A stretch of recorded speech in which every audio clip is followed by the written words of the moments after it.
First of all, I wish that I lived in a time where sedatives were so readily available for any woman that was acting erratic. It's Twilight Zone Tuesday. I am sick, but I am still here to talk about this episode because I loved it. This week, I'm talking about the episode Nightmare as a Child. This episode opens with Helen Foley coming home, and in her apartment building on the stairs is this little girl. They start talking, and this little girl goes, "I know all about you," which for me, it's already living up to the title, Nightmare. She says that she knows that Helen doesn't like marshmallows, and that she doesn't like marshmallows either. And I immediately go, they're the same person. So this little girl goes into Helen's apartment. She makes her a drink, hot chocolate, not like a drink.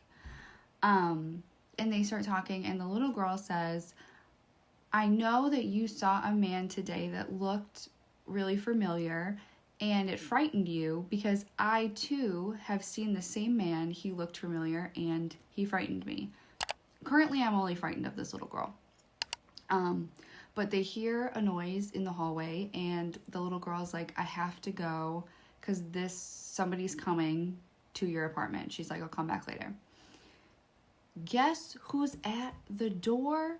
The guy that looked familiar from earlier, and he has a creepy smile. I would have been frightened also. So this guy says that he used to work for Helen's mother, and he knew her when she was 10 years old.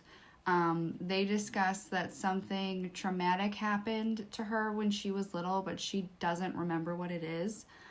And at some point during this conversation, he says that he had a crush on her, which, like, why is a grown man saying that they have a crush on a 10-year-old girl? That's fucked. And look, I know it was a different time. I excuse a lot of male behavior in the show because it was a different time, but you cannot tell me that in the 50s it was okay for a grown man to have a crush on a 10-year-old. I mean, I know Lolita, but I guess, like, she was a little bit older, right? I don't know. Anyway, it's fucked. Anyway, he reveals her mother was killed when she was a kid, but they don't know who killed her. We're all getting the vibe at this point that it's this dude.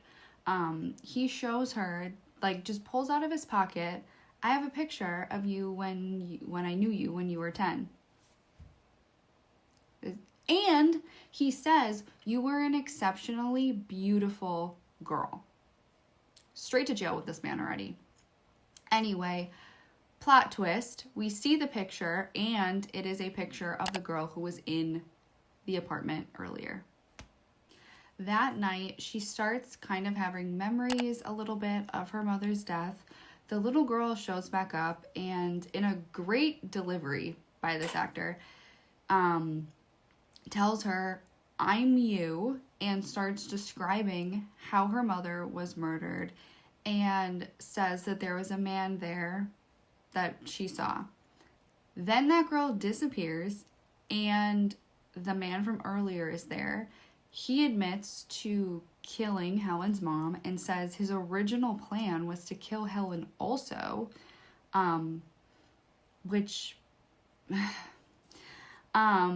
but she screamed so loud that he had to leave because people were coming. He also says that he's been keeping tabs on her throughout her life because he knew at one point she was going to remember everything. This man plays such a good creep. I felt just so uncomfortable watching him. He did a great job. They start having a fight. She pushes him down the stairs, and that's the end of this man. Then we cut to a doctor explaining that he gave her a sedative, which, first of all, I wish that I lived in a time where sedatives were so readily available for any woman that was acting erratic. But he also explains that she has been seeing this girl. Her brain conjured up this girl that was herself because she had memories coming back, and it was like a way of the brain like figuring out, deciphering these memories, which I think is a great representation at the time for PTSD, mental illness. I think that I loved that part. So her recognizing that guy that day, she sees him. I don't know if it was his plan to have her see him that day, because it seems like that was kind of his downfall. It kind of triggered something in her where she was like, I recognize him, but where do I recognize him from? And then her inner child is coming out. I think that if she wouldn't have seen him that day, she would keep living her life not knowing what happened. But I really loved this episode. I really loved the way that they showed PTSD manifesting. I really liked it.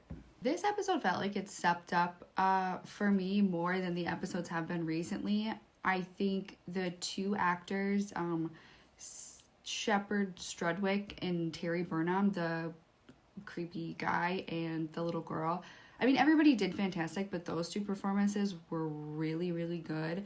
I loved the horror feeling of this episode, and I loved the way that mental illness and PTSD was represented in the 60s at that time in a show like this. I absolutely loved it. Thank you for listening to me break down another Twilight Zone episode.